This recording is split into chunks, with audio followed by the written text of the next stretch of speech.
it's a little trickier and weirder with recording, so I can't hear you guys, just so you know.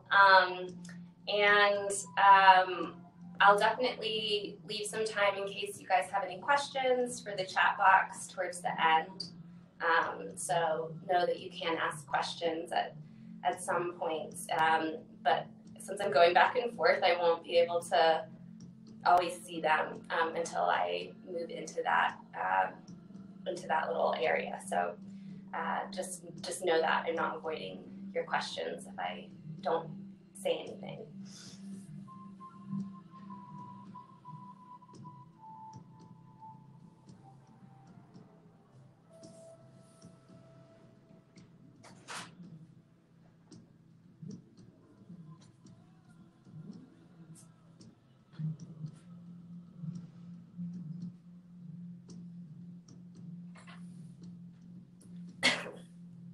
Okay, I feel like we should go ahead and begin since we are a few minutes past now, and hopefully people will just keep jumping on, so we'll see what happens.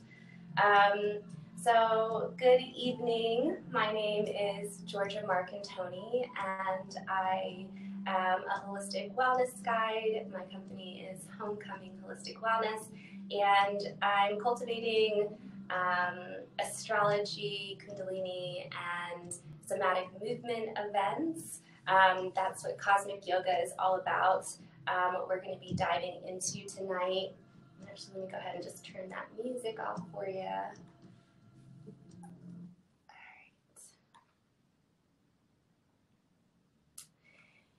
All right. Okay.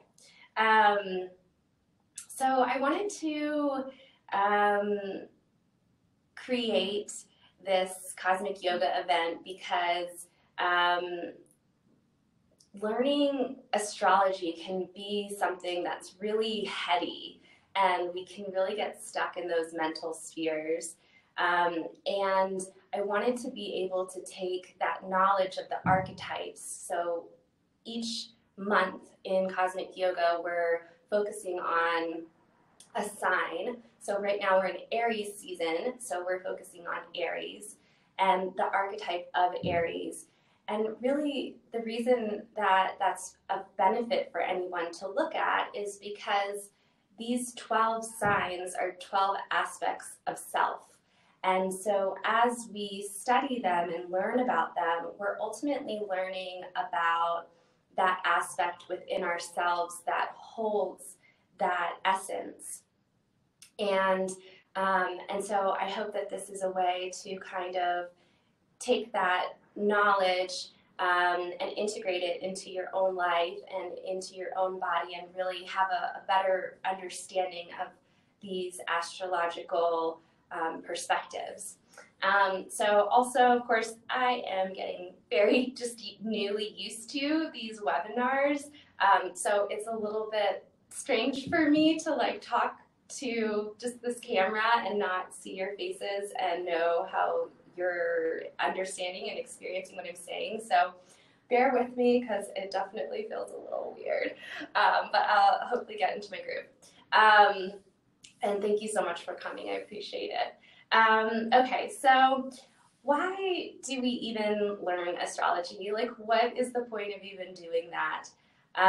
Well, so basically, astrology is the study of cycles. And it's valuable to study cycles because in doing that, we get to understand how the process of growth, of self-discovery, of becoming is. Like, what is that process? How does that work? And when we know how it works and we understand the patterns that are in the cycles, then we can utilize that understanding and information in a way that's of benefit to us, and also to calm the mind so that we understand, like, oh, okay, I'm just at that point in the cycle. I understand now, you know, like why that's occurring. So it gives a lot of really, I've found in reading astrology charts for people, it gives them a lot of affirmation and just ease and peace in in their own journey of self-discovery. So that's part of the benefit. And so if we're going to begin with Aries, we should kind of talk about where that comes from. And also to just give you a little bit of a run of show for this evening, the way it's going to work, we're going to have an astrology conversation for a couple of minutes. We'll do that for maybe about half an hour, and then we'll take that, have a little bit of a visualization and a journaling practice, and then we'll go from there and start moving. So once we get some clear focus on what these concepts are and how they work and how they're personal to us, then we'll take it out of the mind and we'll stand up and we'll start doing some movement. We'll start feeling what it means to be in Aries. And then as we let that go through the body and move it, then we'll come into a Kundalini Yoga session, because there's always shadow to every archetype. And so we'll process that shadow and dissipate some of the negatives that are in the archetype of Aries through our Kundalini Yoga session and release all of that. So it'll be a nice full kind of circle process as well. And all right, so let's jump into fire. So Aries is the very beginning of the astrological journey. And from an astrological perspective, we start in Pisces. And what I mean by that is that we come from there. We come from this place where there's the beginning and the end. There is no boundary because we're in complete unity. And when we're in that unified field, you know, there's something that's very idealistic about that, very sweet, very beautiful, heavenly, right? Because we're all one. We're in God consciousness. We're unified. But also in that singularity, we are not able to grow. We're not able to learn about ourselves, and we're not able to have the contrast that's necessary so that we can gain the perspective of what we are. And so we separate out of this unified field and into an individuated ego. And through that ego, the soul's desire to transform and grow can be fulfilled through that individuation process. And when we come into this earth sphere of time and space, we have that distance where everything is separated into all different entities. So we have every single element separated. We have fire, earth, water, air, ether. We have people, we have animals, we have thoughts, we have concepts, we have roles, we have structures. There are all of these separated bits in this world that we don't have when we're unified. And that's a great benefit because of the contrast. We learn through contrast and through opposition. And so that is the impetus that provokes Aries to leave that idealistic cosmic womb and come through the birth canal into this dimension and begin the process of becoming. And so the astrological wheel of those 12 signs is the process of individuation and becoming self, knowing who you are. You know, we go through each phase of the astrological journey collecting one more piece of who we are. And in doing so, excuse me,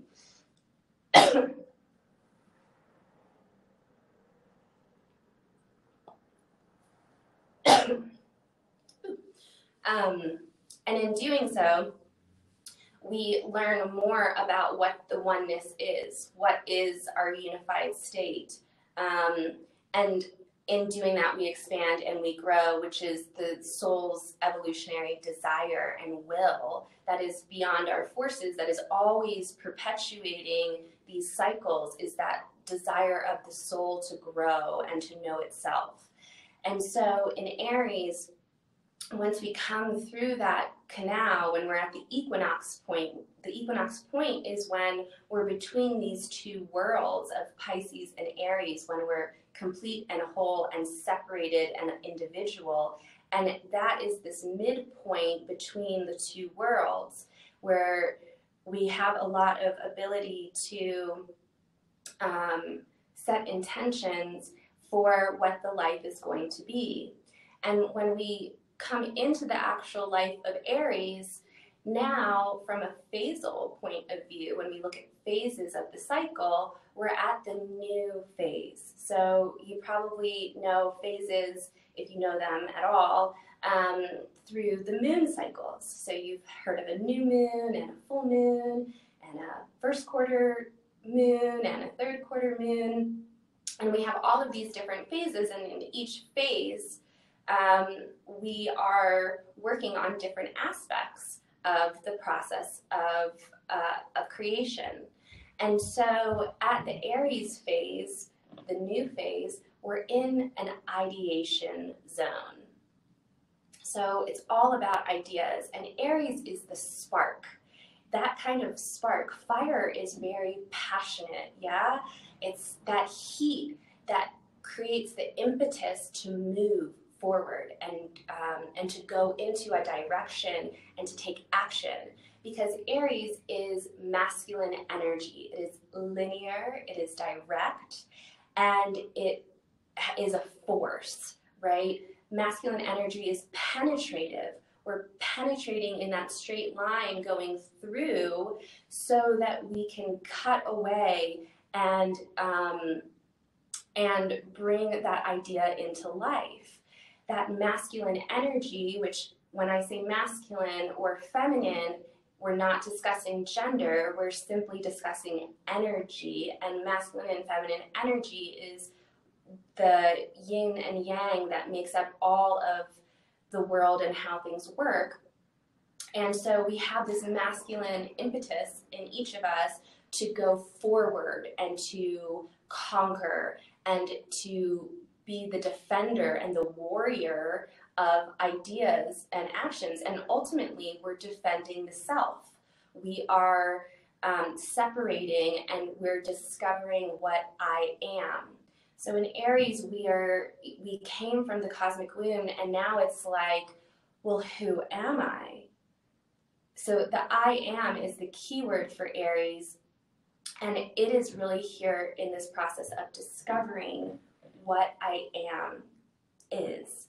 And so this constant state of becoming is a big part of this archetype, and to understand it a little bit more from a slightly different angle, we can go into elements.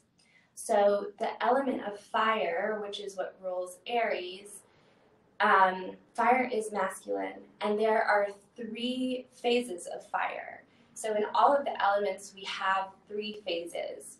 And in fire, it's Aries, Leo, Sagittarius. And as I mentioned, Aries is the cardinal initiating mode of fire, where we're beginning and we're taking action and we're discovering who I am. It's extremely personal. It's all about the self. Aries can definitely be known to be self-oriented because it is really trying to discover, like, what am I? You know, it has a lot of questions about itself. It needs to be focused in here on this. And then when you go into the next step of fire, you get to fixed fire. So we're continuing, we're staying steady in fixed signs. And Leo is our fixed fire that now is in the interpersonal relationship. So it's no longer just worried about me with me, but now it's me with you. And so now this fire has come into relationship, and it's wanting to discover, like, well, I have all these ideas, I want to share them with you. I know who I am, I want to express them. Look, I'm taking up space because I want to show you who I am. It's now in interaction and it's offering itself to others, and it's beginning in this relationship pattern. It's the first sign that we get into relating to anything outside of ourselves. And then once it's sort of shown who it is and shared that with others, it goes into the third phase of fire, Sagittarius, which is mutable fire. And in mutable signs, we're mutating. So we go from this interpersonal dimension and we start panning out and gaining this wider perspective. And here, now, I just don't need to know who I am or how to express that to other people, but now I want to know, why does that even matter? Why does it matter who I am? And why does it matter to give that, to share that with somebody else? I want to understand, like, why these things are occurring, and this sort of higher mind space of what the purpose of being a creative force is in the world, and how does that gain truth in life. You know, how do I learn more about this cosmic truth when I'm individuated? So that's kind of the journey of fire, which is ultimately always about having the courage, building the courage at every level to be yourself. And so it's such a, sorry, music, changing sounds. Sorry, hold on. Okay.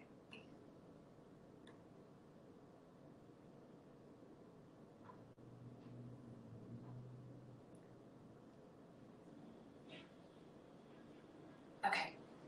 Sorry.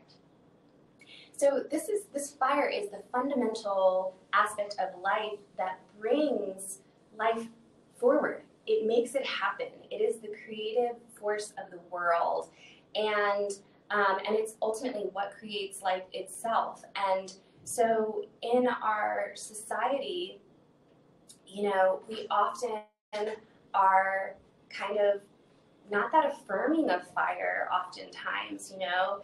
The fire people very much know the too muchness of themselves. They're really intense, they're a lot, they're always being told, like, you're too much, you know, can you calm it down a little bit? So that intensity that's part of fire can certainly scare some of the other elements. And the shadow side of where that is in our society right now is that we're very risk adverse. We want to kind of be cookie cutter about things and follow, you know, past successes. And, you know, we really play it safe. And so we've really suppressed this fire in our society. And, you know, as we continue into this conversation, I definitely want to get into a little bit of the astrology of this moment and how and why Aries energy can help us move through and work with the very new phase moment that we're in society, because our inner masculine is very harmed in modern life. You know, the patriarchy has also harmed masculine energy, and that is really the suppression of our self, you know, where we've felt like I don't feel safe to be me. I don't feel like I can share my creative idea or my weird forms of expression or my unique hairdo or clothes or thoughts and ideas in the world because it doesn't feel safe to do that. And so Aries is really here to help us build that courage and to find the joy in our purpose and in our expression, and the beauty of being an individual, the beauty of showing the shimmer of the divine as the individual you. And what can happen when we burn that fire out, when we don't support reported in human beings is that we move into depression. Depression is too low of fire.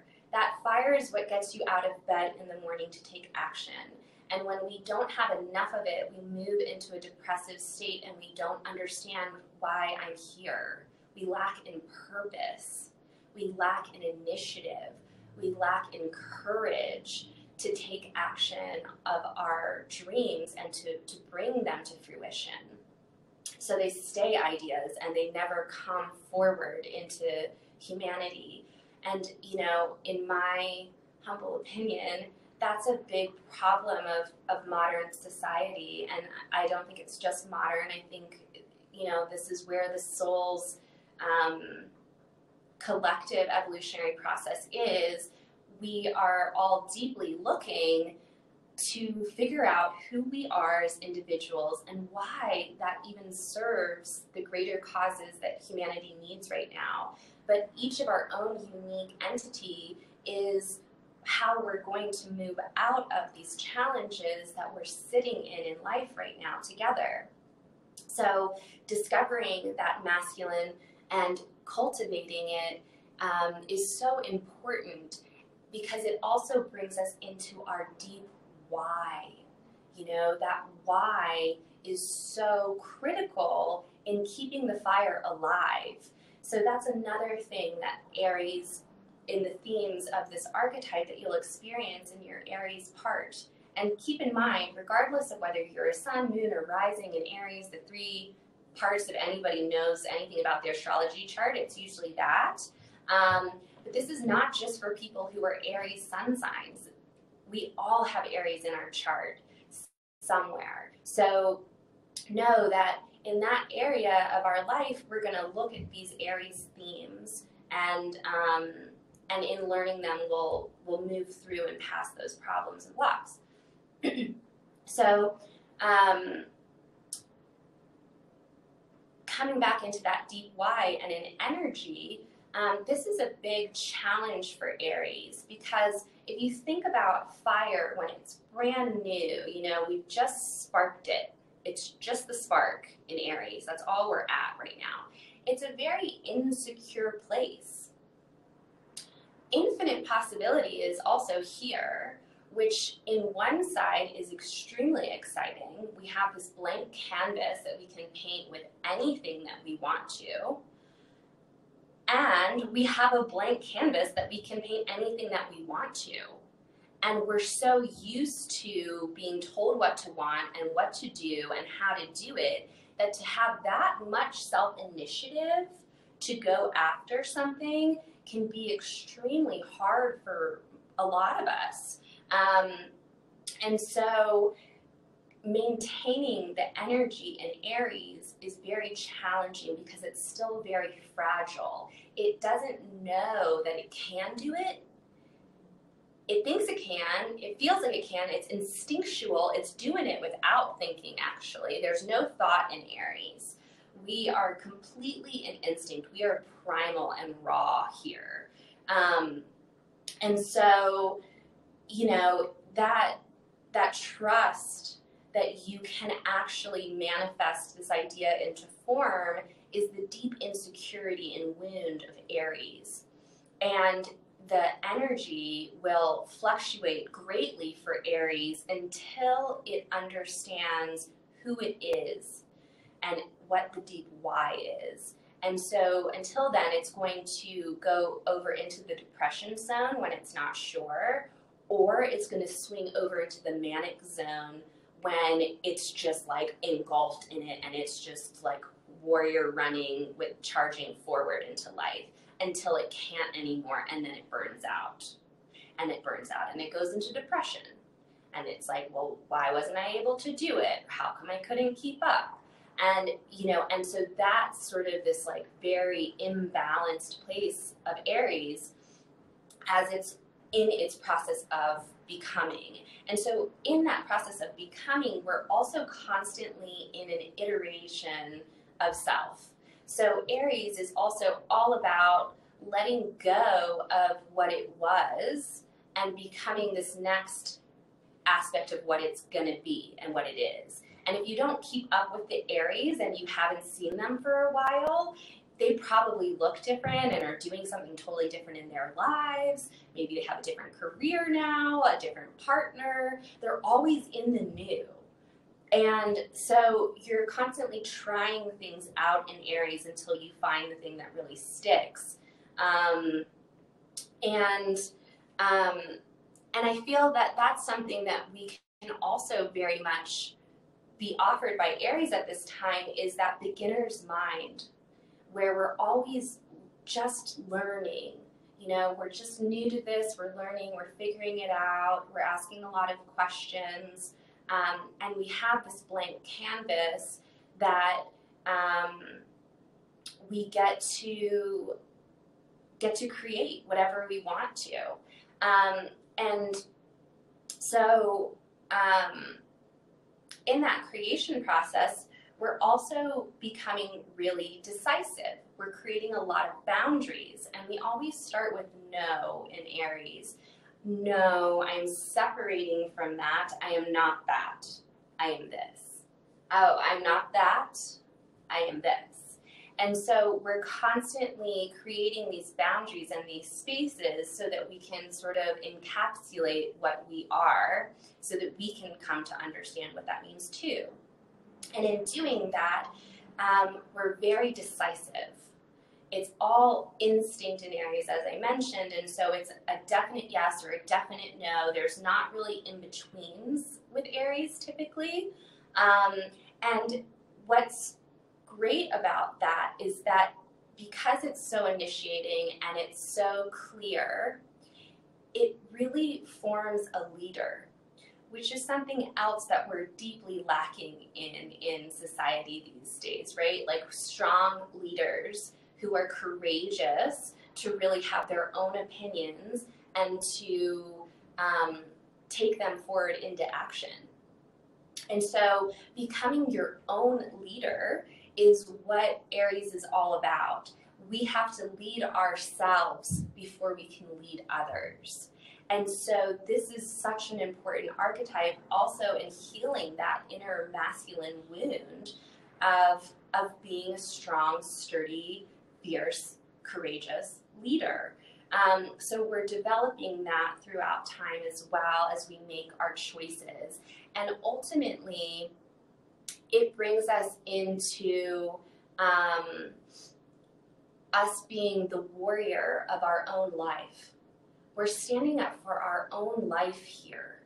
We're making sure that we actualize in this space, regardless of how it affects anybody else. So that boundary and that, kind of singular, minimized point of view is so important at this phase, because we need to know who we are first before we can start considering others in that process. And so, what can be really beautiful about that is, one, that you're building authenticity. This is the most authentic sign, and that's really what fire is here to teach the other elements, is how to be courageously yourself. And in fire, we don't think about it as much as the other signs who might have to try to do that a little bit. So we're very much here to inspire that kind of action in each other, and fire in itself is inspirational. And so that direct, honest aspect of Aries, definitely the most honest people in the entire world. I am an Aries, so any of you who actually know me know that I have no idea how to not just say what's on my mind and to tell my truth, and I'm such an Aries, it's a little annoying, but but I'm so direct, and I see it in all of the other Aries. We don't have an agenda. We're kind of simple. It's straightforward. You just say what's on your mind, and that's it. Take it or leave it. And so you're also learning that in Aries is being okay with people not liking you and not getting it and not being okay with that. That's an important part of that independence that comes in individuation. which ultimately creates a lot of power. You know, this is a very powerful sign. We need powerful people to be our leaders and to inspire the collective. And really, at the highest octaves of Aries, we are here to activate others. We are, you know, the best thing that you can do to give an Aries, or if there's an Aries in your life who just seems to be burning everything down and needs some direction, give them a cause. They need to find a cause that really matters to them, that really burns them up inside, and to put all of that energy and to direct it into the transformation of benefit of the defenseless. Aries is the defender. It is that warrior spirit. So giving it that kind of ability to not be so self-induced and to take consideration of other people, we can activate that energy in a positive way by putting it into causes. Aries is definitely the activist. So allowing it to activate in places that are of benefit to the collective whole is so important.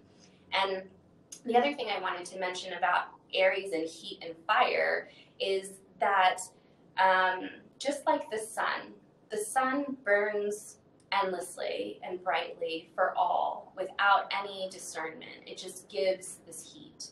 It gives life force to everyone. And all of the other elements receive that heat. They receive the light and the light force, and they get their energy from outside of themselves and they bring it in. So if you're a fire sign person, the energy comes from within you. You have that sun inside of you and you radiate it out to others, and the other elemental people are receiving that energy from you. Kind of like if you're into human design, if you're a generator, generators provide the energy for everybody else on the planet. Aries is that generating energy force. So, so having the courage to burn brightly is so important, because you're literally keeping the life force afloat in the entire planet by keeping that fire going. You know, so learning how to balance the energy is super key here. So now that we have some good concepts and understanding of what this phase and elements of the Aries experience is in context to the greater whole, I want to just take a quick look at where we are in,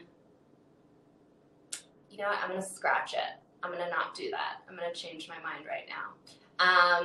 But instead, we're going to just scoot right into our visualization.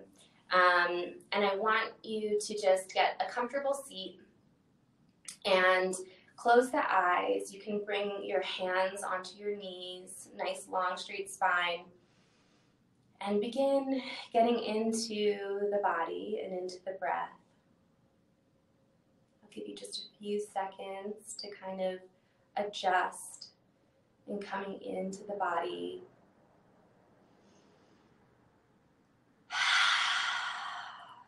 Maybe taking some nice deep exhales, letting go, separating.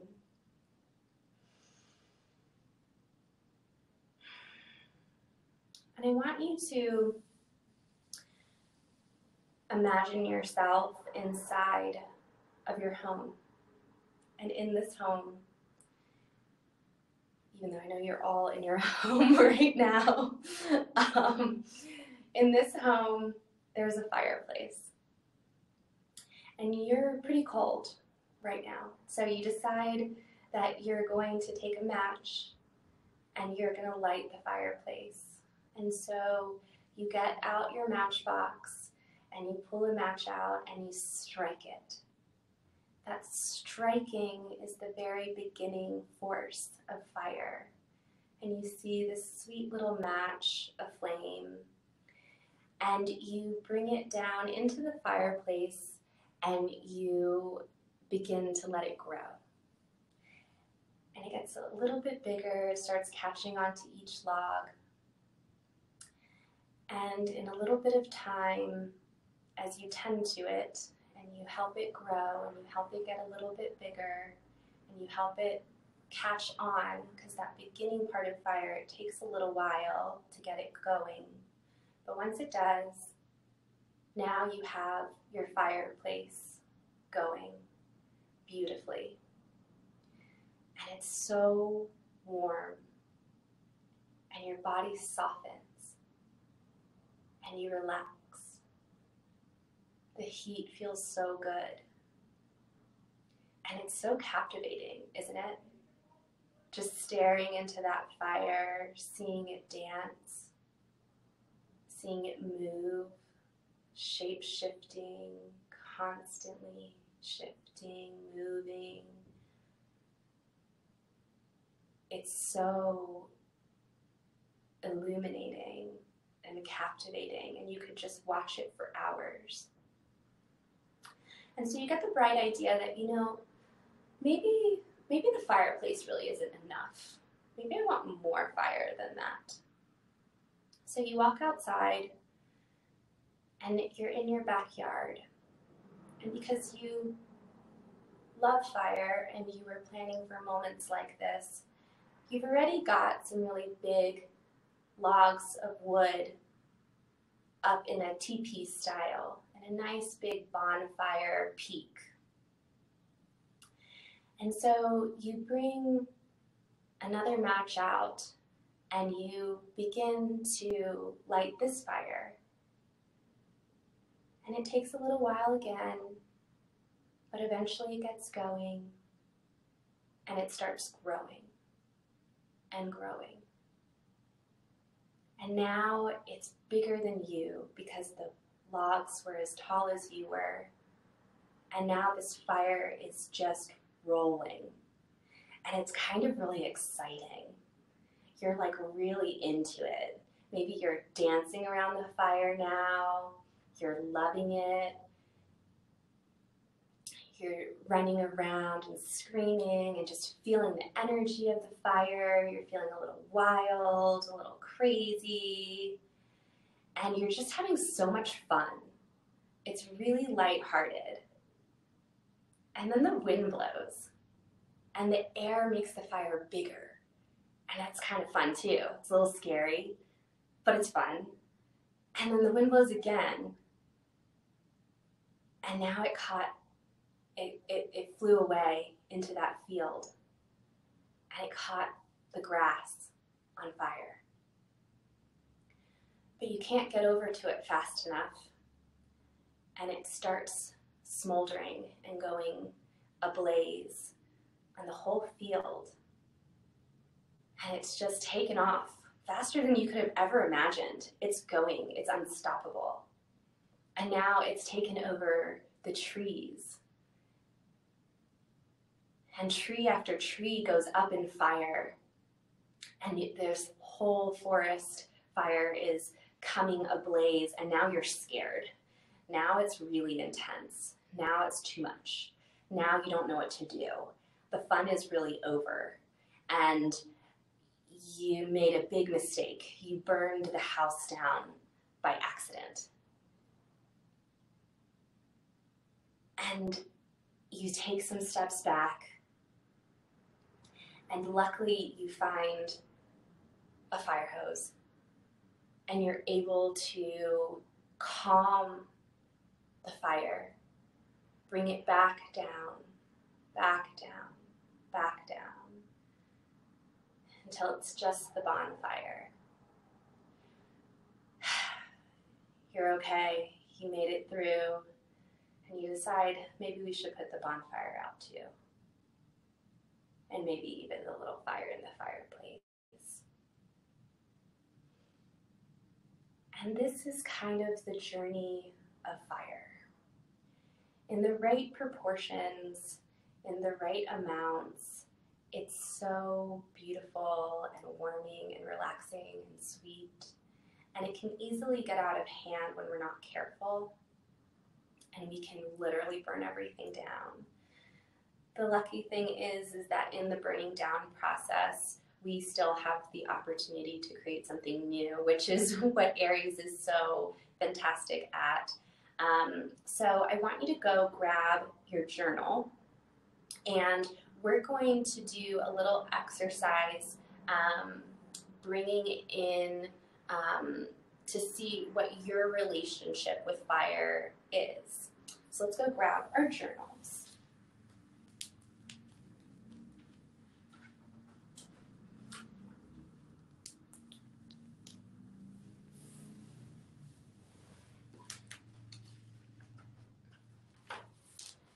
And what I'd love for you to kind of focus on, so we've talked about a lot of different aspects of Aries. If there's a certain aspect that feels really of interest to you, feel free to just instinctually free write that out and see what comes through. Totally love that. But I also would love to invite you to really consider this wounded part of your masculine self. The part that doesn't feel courageous enough to be you, to be seen. The part that feels like it hasn't learned enough or isn't enough in whatever way. And that's our wounded masculine. That's the part of us that is asking to be known and is asking you to stand up and fight for it. Defend that in your life. Stand up for that part of yourself.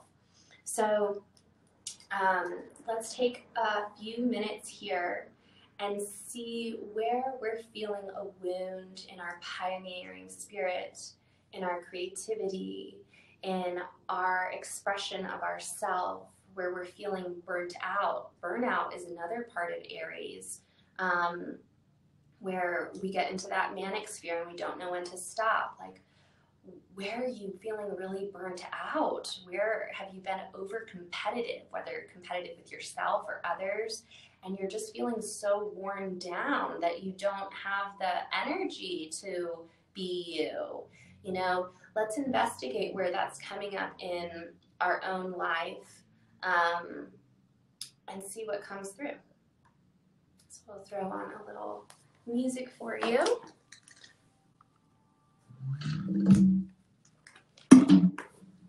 All right, switch to Bluetooth.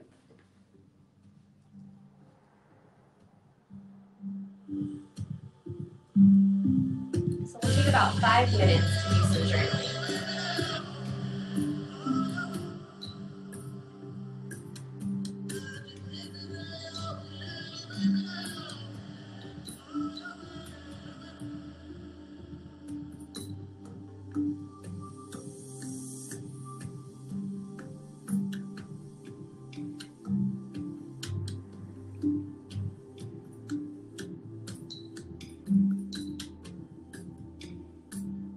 Really allow it to come from your instinct. It's not a thinking exercise.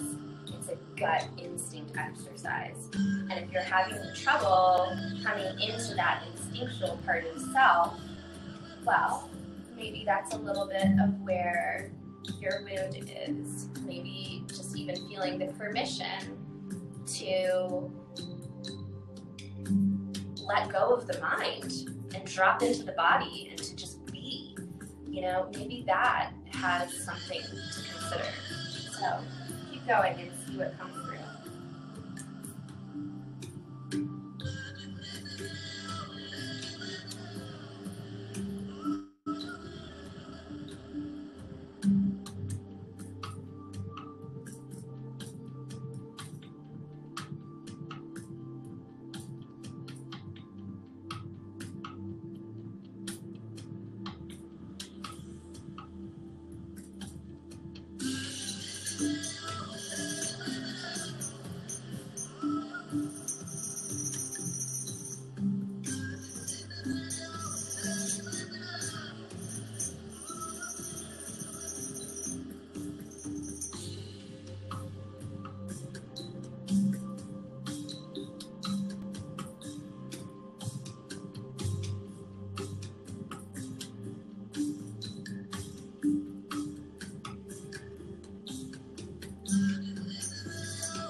wrapping that up a little bit. And then let's go ahead and clear our space because we're going to start moving.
Okay, that works.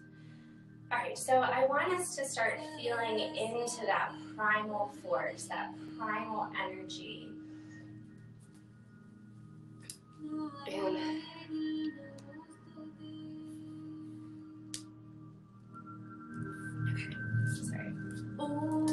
And so we're going to just, sorry, I feel like I'm in the wrong song, but okay, sorry. So we're going to step forward and we're going to just begin with lunges. So starting to feel that warrior feeling, getting those arms up, getting into a nice lunge, waking up the legs, really feeling the energy is stepping out and going forward. We're going to exhale as we step forward, inhale as we come back.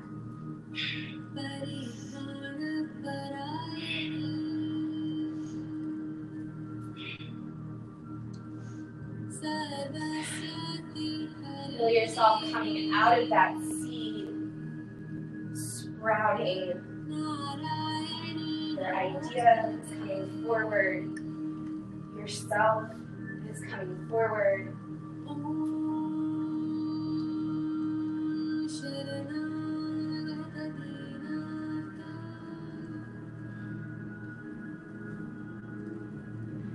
I've been sitting all day.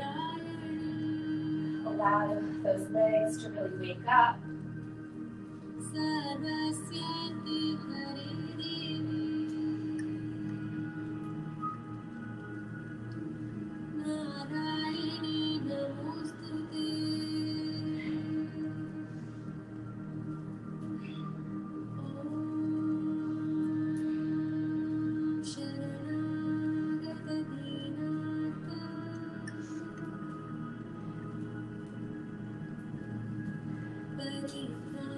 One more minute, just really getting the blood flowing.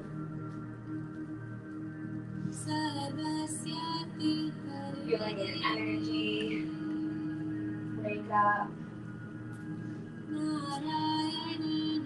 Getting connected to the breath with the movement. Exhaling as we lunge, inhaling as we come back. Unifying breath and motion.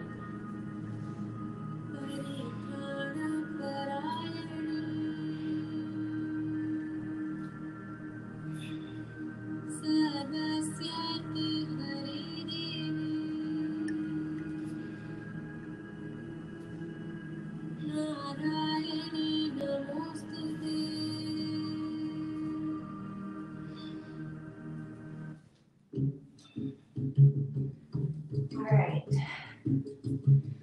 now that we're getting a little bit warmer, I want you to start picking those feet up, bending those knees, getting down a little bit. So we're going to start feeling into a staccato rhythm. This is from the 5 rhythms lineage. And in staccato, we're masculine. We came from flowing, which is a feminine, soft, circular, round motion.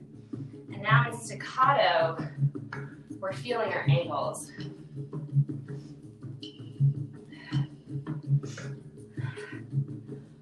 We're feeling our separation.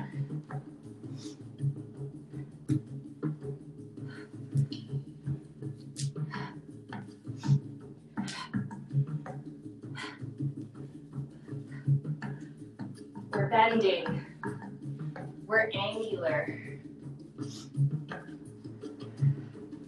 We're in this primal drumming force in the universe. We're fierce. We're looking. We're watching. We're seeing what we need to defend, protect.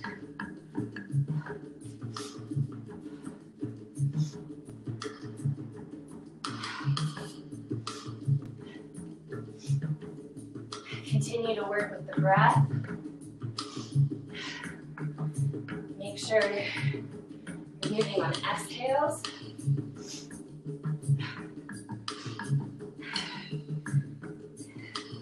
This is instinctual movement. You cannot do the wrong thing. You cannot mess up. Just feel it. Let it come from your navel, your power center.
Feel a little speed.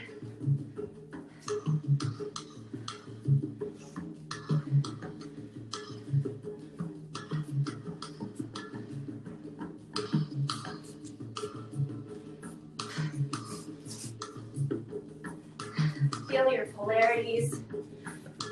Feel up, down, left, right. We're separating.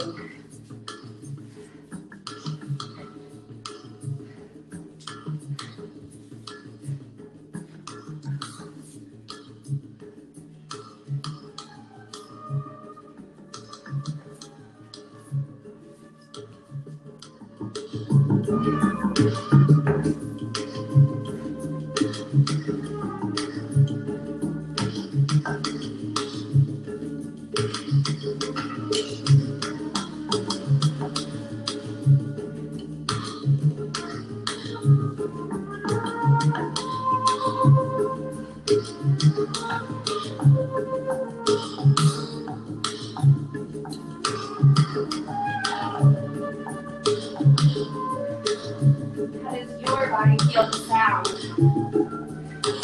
How does it want to move? What does it have to say?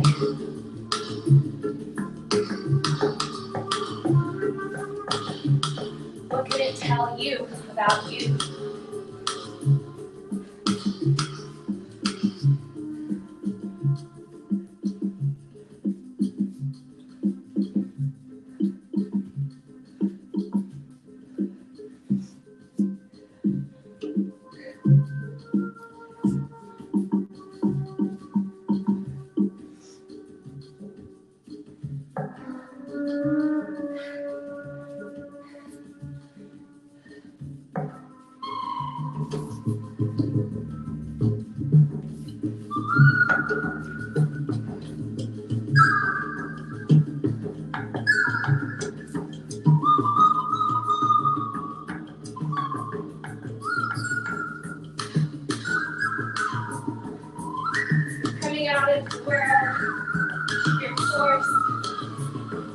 Sure.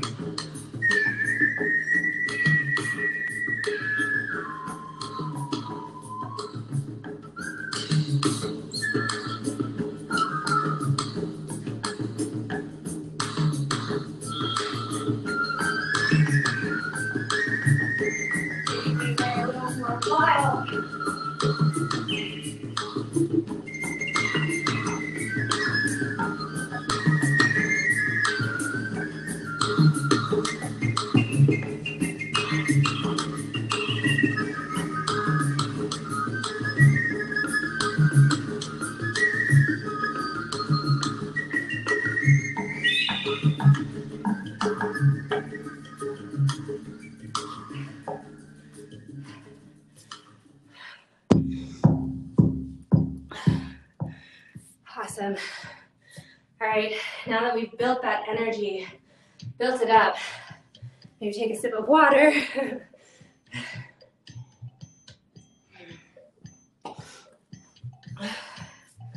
And we're going to get into archer pose.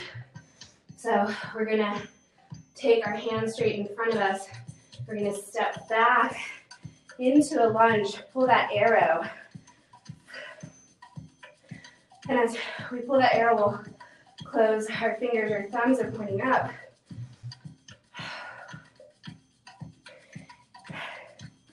And as we're here in archer pose, we're looking over the thumb into the horizon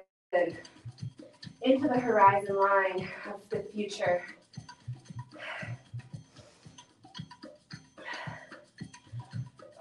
What have you learned about yourself through a little journaling and movement? Where can you bring your courage to society, to life, to this moment in history that needs a great leader, who needs tons of great leaders? What do you see for yourself as you look into that future? What can your courage inspire in society now?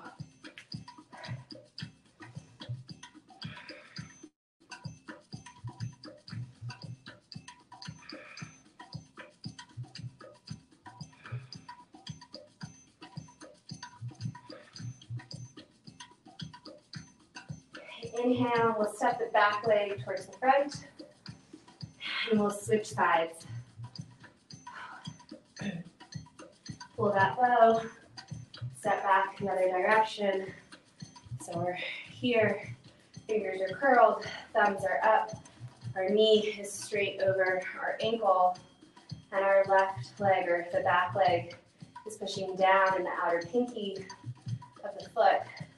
Really getting strong in your legs, strong in your core, in that warrior heart and spirit.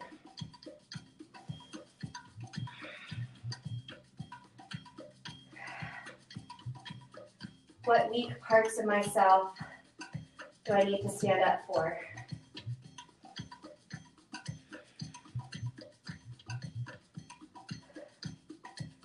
Who in society could I support by defending them? Who is the defenseless that I'm here to support?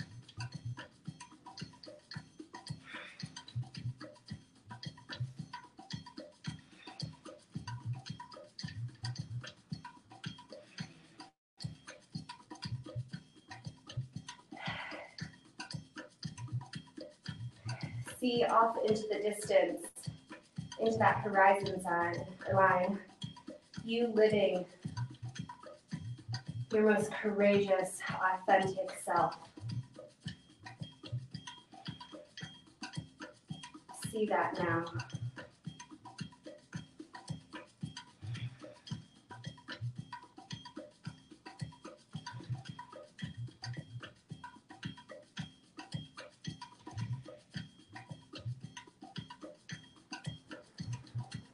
Inhale and bring the back leg to the front.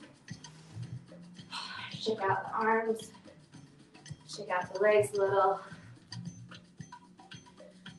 And let's get ourselves back into space for a little Kundalini.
Lost my hair. I'll just play with that while I talk to you. Let me scoot that back a little.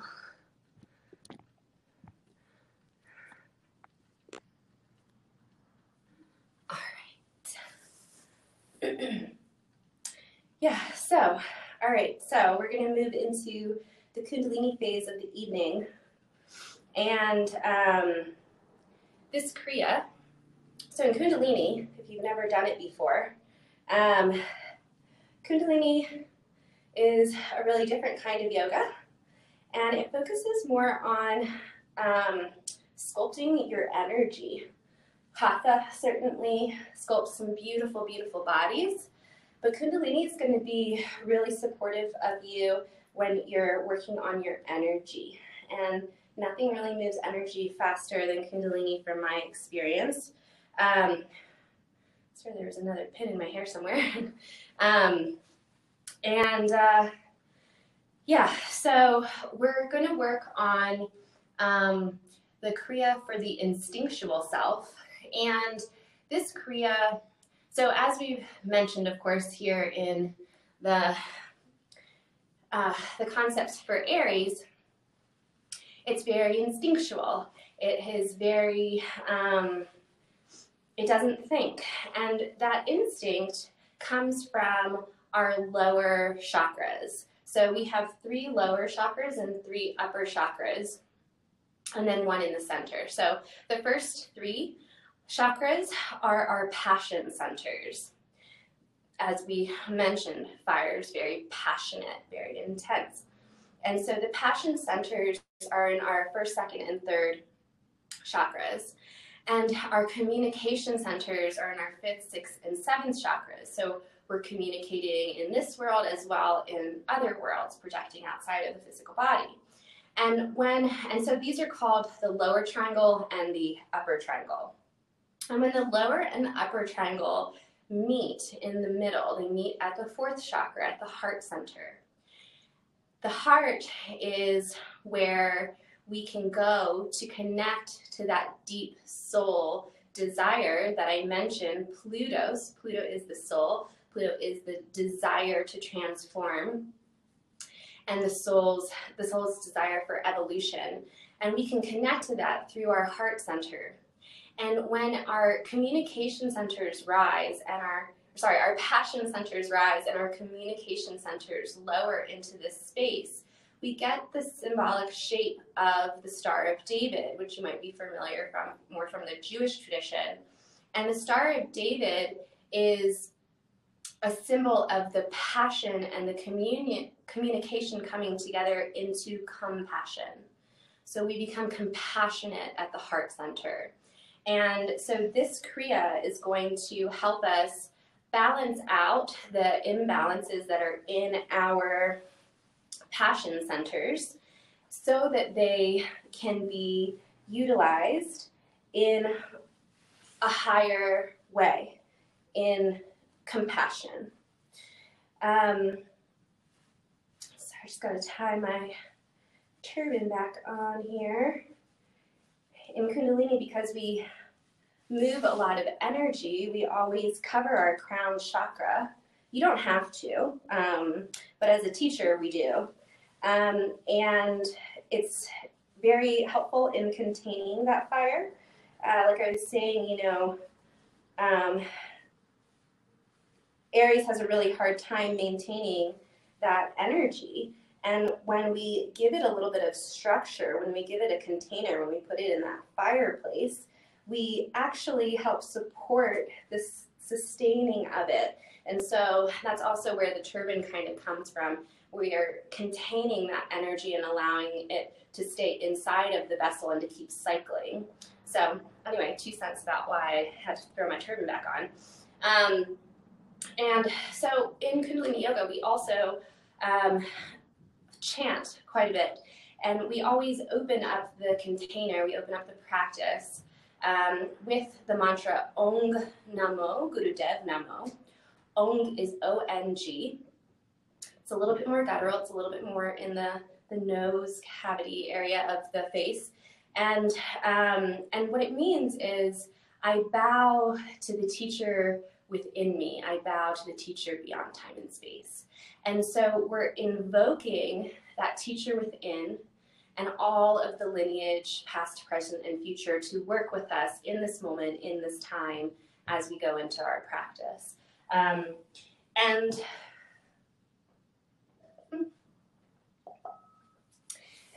we'll do that 3 times, and then we'll do the mantra for protection and projection.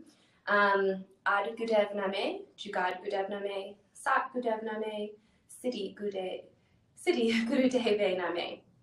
And we'll do that 3 times, and that will enclose the container in protection. Yeah. So let's begin by rubbing our palms together. We're seated in a cross-legged position. It's called easy pose. Beginning to wake up all of those nerve endings in the palms of the hand. Rolling the hips under, lengthening the spine, slightly tucking the chin. Pausing the hands at heart center, pushing in at even force from the left and right side, creating the balance at the center point of our heart. Closing the eyes, inhaling and exhaling deeply.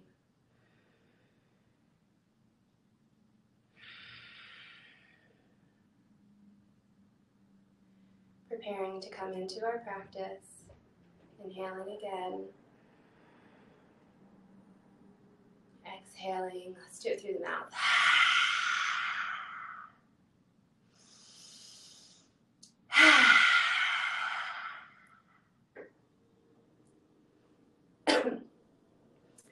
And next we'll inhale to tune in.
At Gurudev Namin, Jugat Gurudev Namin, Sat Gurudev Namin, Siddhi Gurudeve Namin.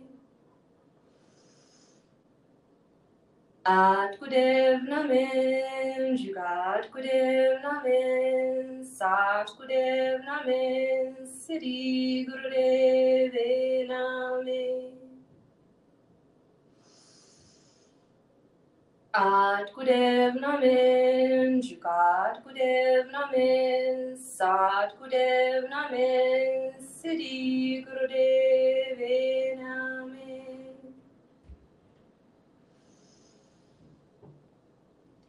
deep inhale, suspending the breath in the body, allowing yourself to contain it for a moment, and exhaling, completely letting it go.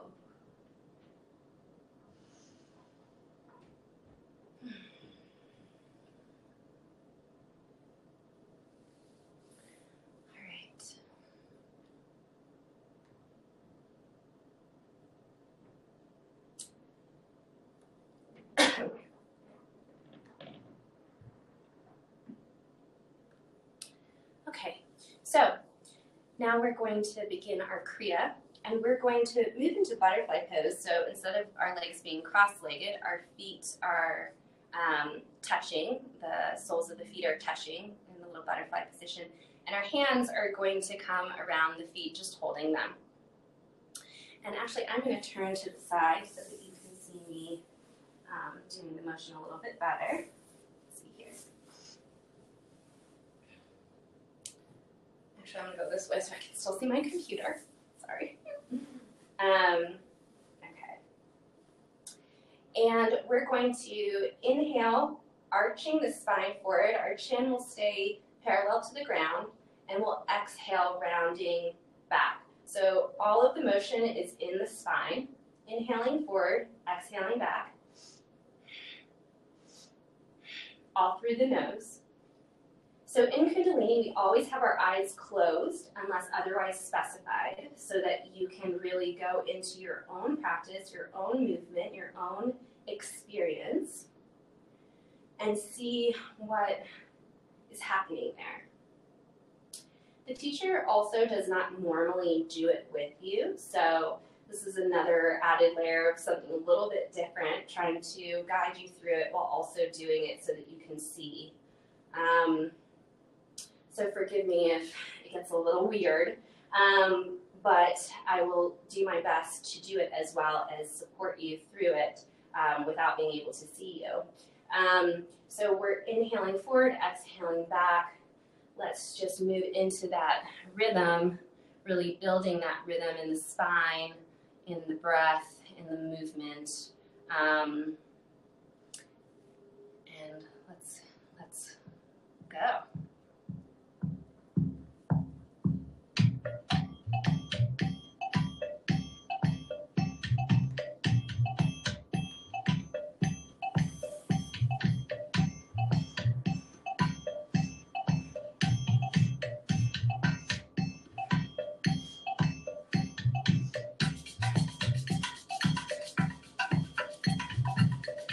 Find your pace as the spine wakes up. See if you can arch and curve a little bit more, really waking up the heart, waking up the upper back. You've been at your computer a lot. This can feel really nice, just waking up that upper back. So much tension is there.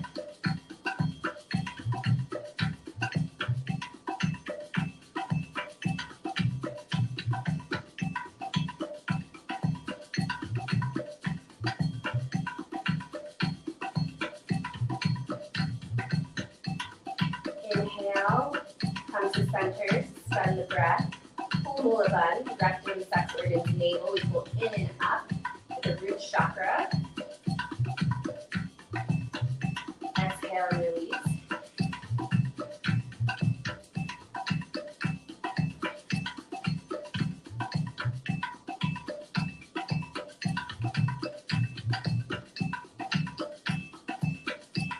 Now we're going to,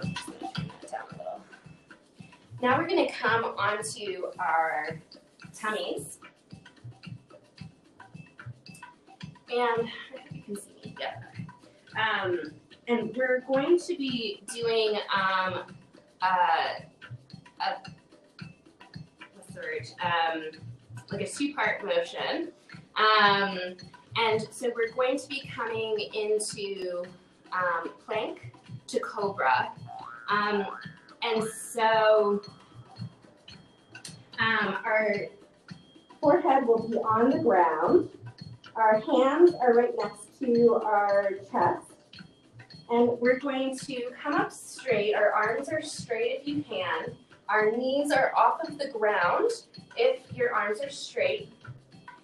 You can also do this a little bit lower if you need to. That is also fine. You can be just here if that's as high as you can go. But see if you are able to extend. And then our toes are also pointed underneath like that. And we're going to exhale, coming up into a plank. And then,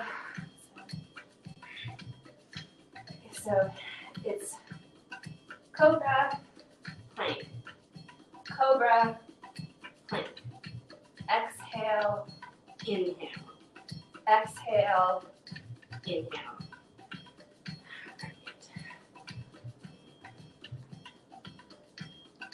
And let's begin.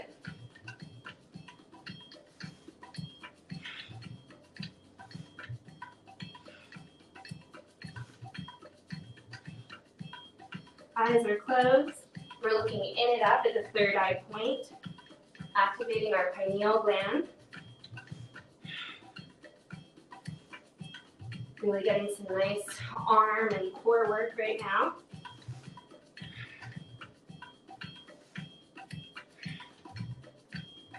Our hands are the extension of our hearts. So let's work them out.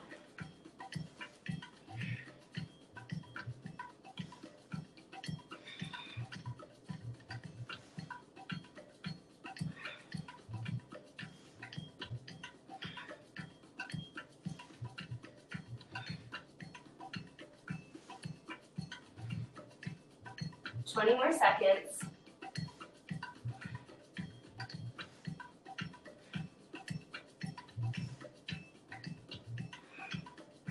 Last round. And lower down, allowing the forehead to come onto the ground, palms facing up, bringing the head to one side, allowing yourself to rest for a moment.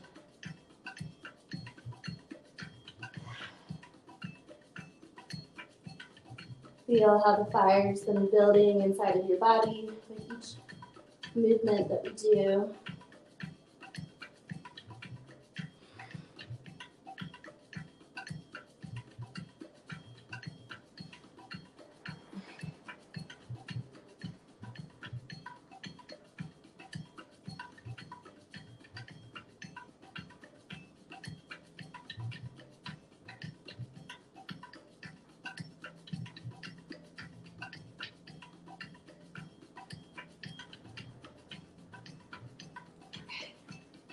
Now we're going to come back up. We're not going to be seated actually, we're going to squat. But before we get there, I want to show you this breath that we're going to do. And it's called Breath of Fire. Breath of Fire is a really great way to balance your energy. It can wake you up. It can also cut through a really overactive mind that is keeping you from relaxing. So it can help you go up, it can help you go down. Depends on how you use it. And so we're going to use Breath of Fire here. And it's an even inhale and exhale through the nose. And the exhale is a strong push. The inhale sort of naturally happens as a result of the forceful exhale, yeah? So it looks like this.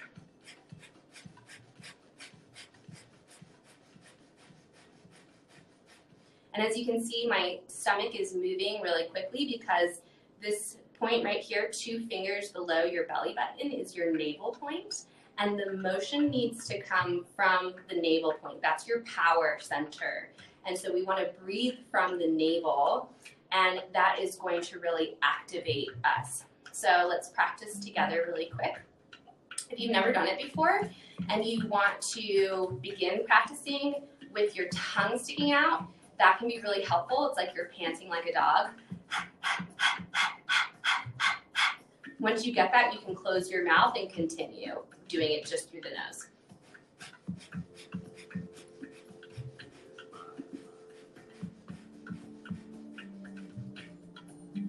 Okay, so hopefully that is making sense for everybody. And we're going to come into a crow squat. So get into a nice squat. Heels are on the ground, so you're nice and steady. And our arms are going to come around our knees, and they're going to link in a Venus lock, which just means they're kind of interlaced. And our Jupiter finger, our pointer finger, is going to come out. If you are male identifying, you're going to have the right finger on top of the right thumb on top of the left thumb. If you're female identifying, then the left thumb is going to be on top of the right thumb. All right, so let's get into position. We're going to get our arms locked around our legs. I'm like that. And we're going to, again, look into that horizon line, and we're going to begin breath of fire. It's very heating and rejuvenating, and it's going to open you up quite a lot. So let's go.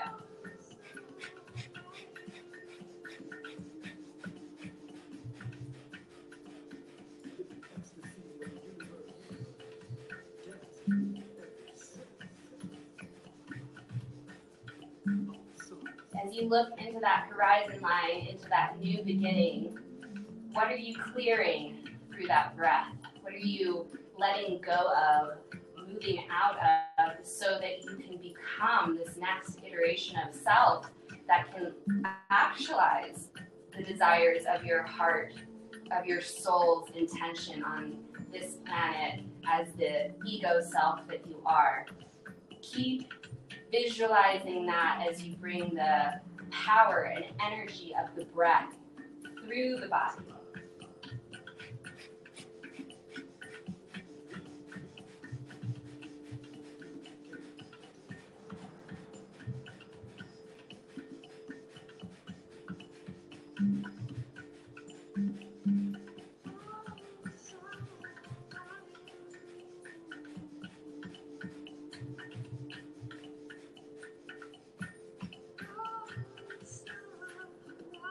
Inhale deeply.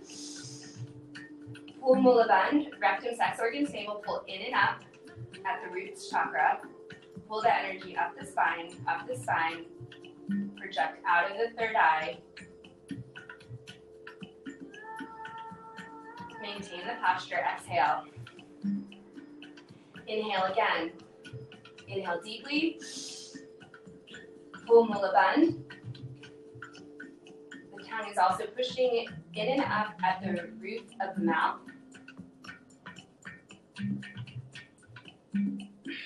Exhale and release.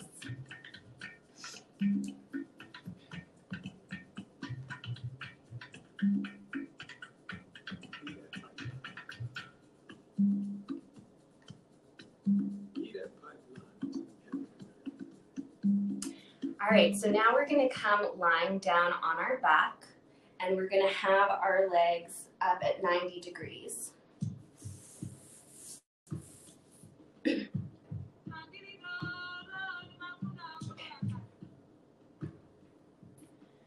So our legs are up at 90 degrees, our toes are pointed, our hands are flat on the ground, and we're going to exhale, bringing the legs down so that they're just 2 inches off of the ground, and then inhale, bringing them back up to 90 degrees. Find your rhythm. Eyes are closed. They're looking in and up at the brow point. Really start getting into your core, into the power center of that navel, our lower abdomen, and really feeling the heat building in your lower part of your body.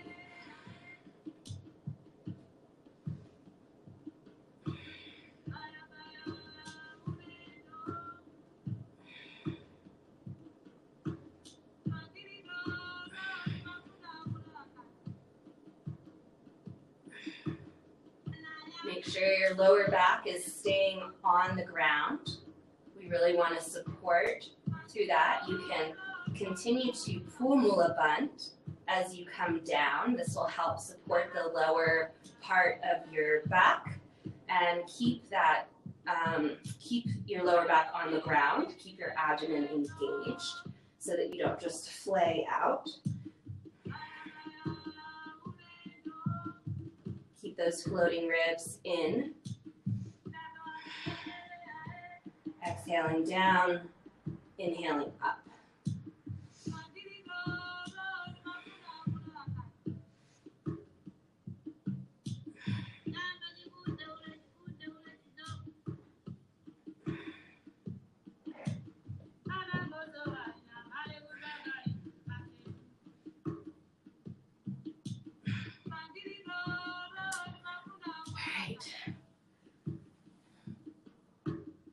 Can bring the legs down, and then we're going to roll over, lying on our stomach. The head is down again, the forehead is on the ground. And that same Venus lock that we just did a minute ago with the breath of fire, we're going to do it again, but now we're going to do it behind our back. So as we have the forehead on the ground, we're going to interlace the fingers behind us, rolling the shoulders down and back of the spine. Our Jupiter fingers, our pointer finger is still pointing out, and if you're a female identifying, the left thumb is over the right thumb. Male identifying, the right thumb is over the left.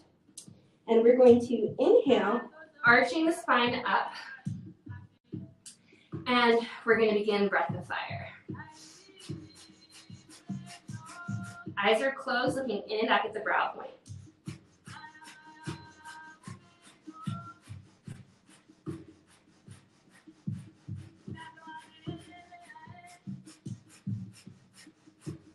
I also suggest keeping Mulabandha engaged as you're in this posture to help with your spine staying up and arched without as much effort.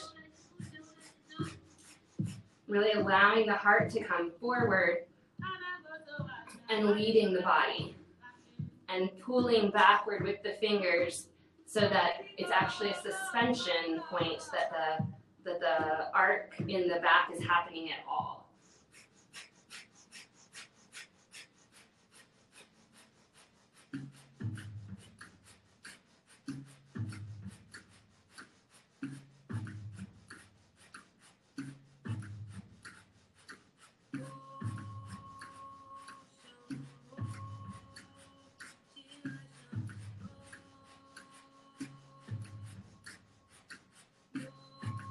You might feel some tingling, some warming in the hands, in the back, in the chest. Keep going. This is opening everything up. You're moving the energy. It's beautiful. Keep going.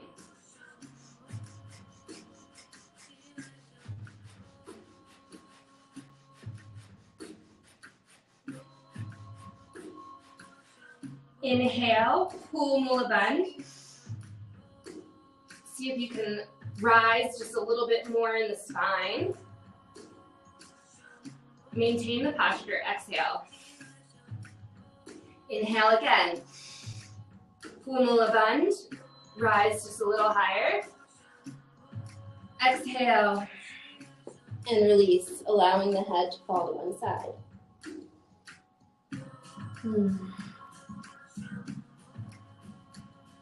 Feel how the energy has shifted, moved, is circulating through the body.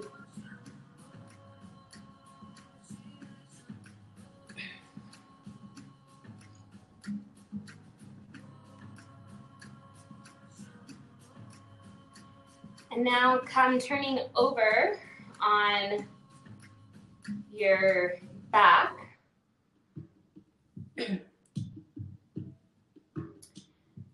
And we're going to just relax here for a moment. This is not Shavasana, but we're going to just take a little bit of a breather, and we're going to feel the energy through our body, see how it's shifted, how it's moved.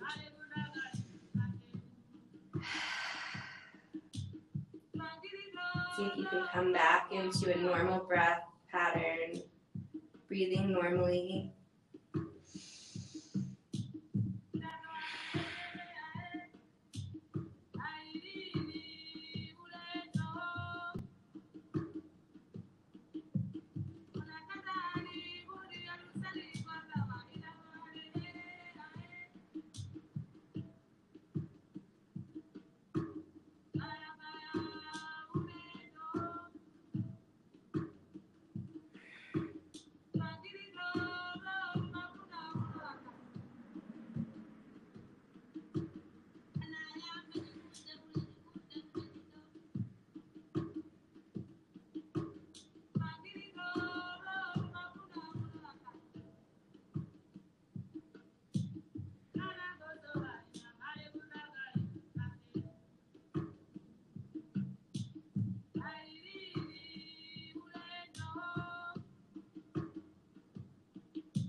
Now we're going to bring the knees into the chest and just begin rocking up and down the spine, distributing that energy up and down the body.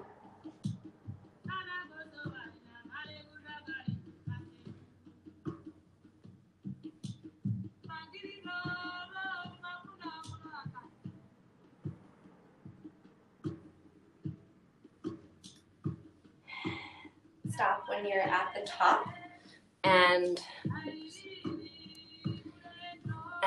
then we'll come back. Maybe come back into a seated pose. Let's see here. Oh, I lie. We're not going to sit down. So we're going to come back onto our back, and we're going to come into a shoulder stand. So we're almost at the end. 3 more postures to go.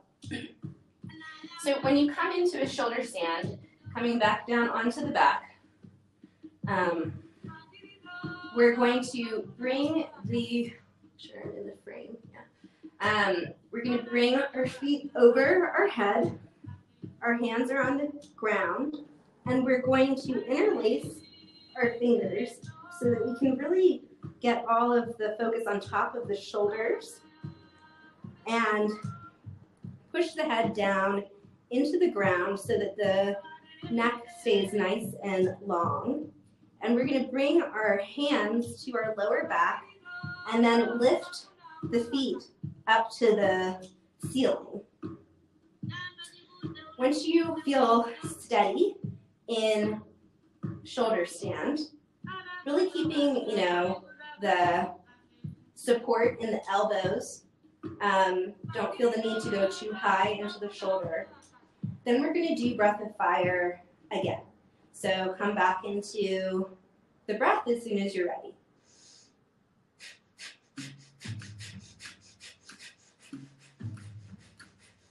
Eyes are closed, looking in and out at the brow point.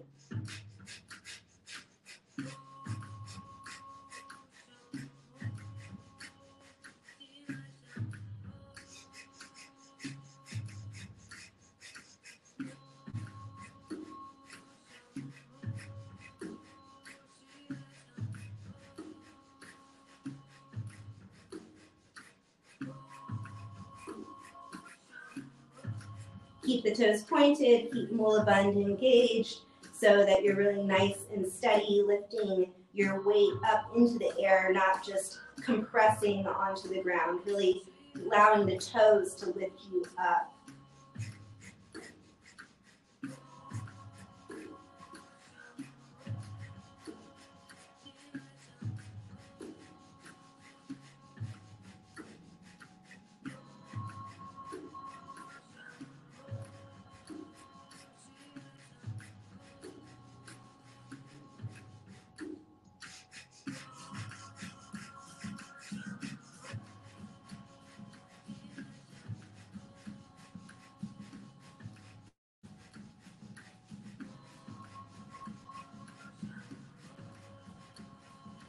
Continue the breath, and now allow your legs to fall overhead, steady, slow, don't just collapse them, but slowly bring the toes behind the head, flexing the feet, allowing the arms to interlace behind the back, and continuing breath of fire. You're now in plow pose.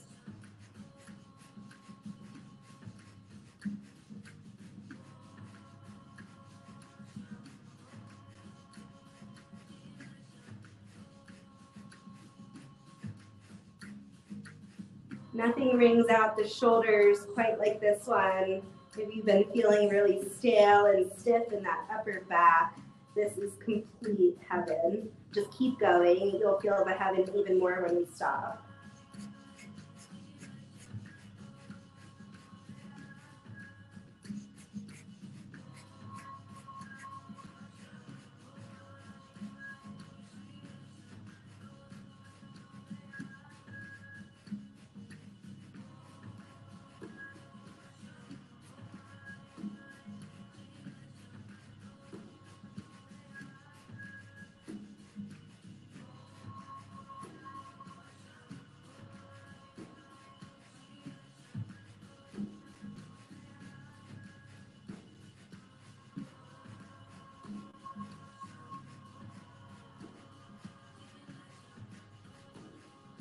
Last 30 seconds.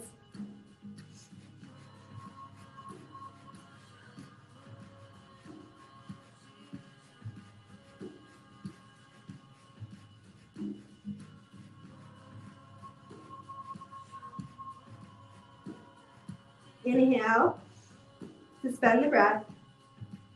Exhale, and let go of the hands, slowly rolling down the spine, one vertebrae at a time, very controlled.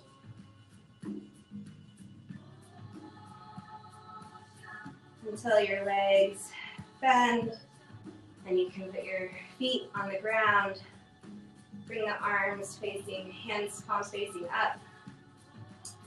Just breathe a little bit normally here and allow the body to assimilate that breath.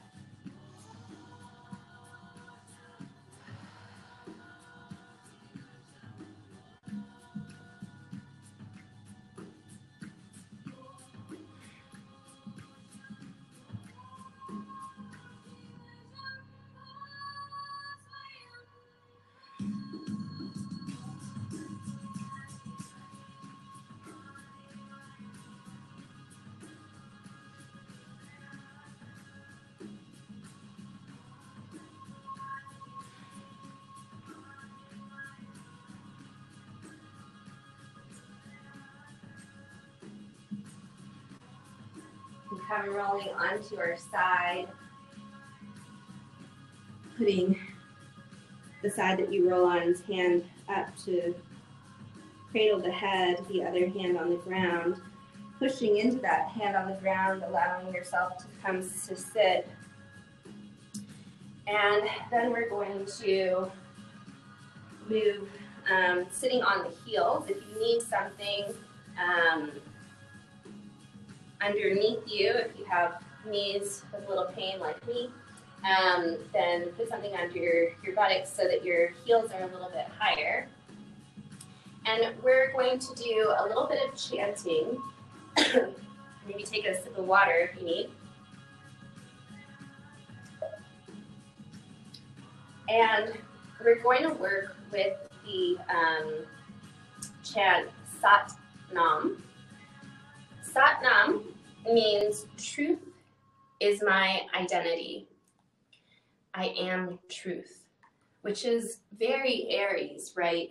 We're in this authentic space of our truth, And when we're talking about truth in the Sat Nam way, and the highest octave of the Aries truth as well, it's truth with a capital T. It's the truth that's beyond time and space. It's the truth of the soul that is living in that heart, the soul's desire. That truth of the I am is what we speak to when we say Sat Nam. And so we're going to, again, do a Venus lock, so the fingers will be laced. The pointer fingers, our Jupiter finger, is sticking up. And we're going to raise it over the head. Sorry, I'm not in frame here, so you can't fully see me. I'm going to actually turn to the side. And when we chant from the navel, so that place 2 fingertips below the belly button is our navel center. And so we chant from there. We really pull in and up. And when we do that, for this chant, we say Sat Nam, and the belly softens and relaxes on the Nam. So Sat Nam, Sat Nam, Sat Nam. And we're going to continue to do that for a few minutes. So let me just put my timer on real quick.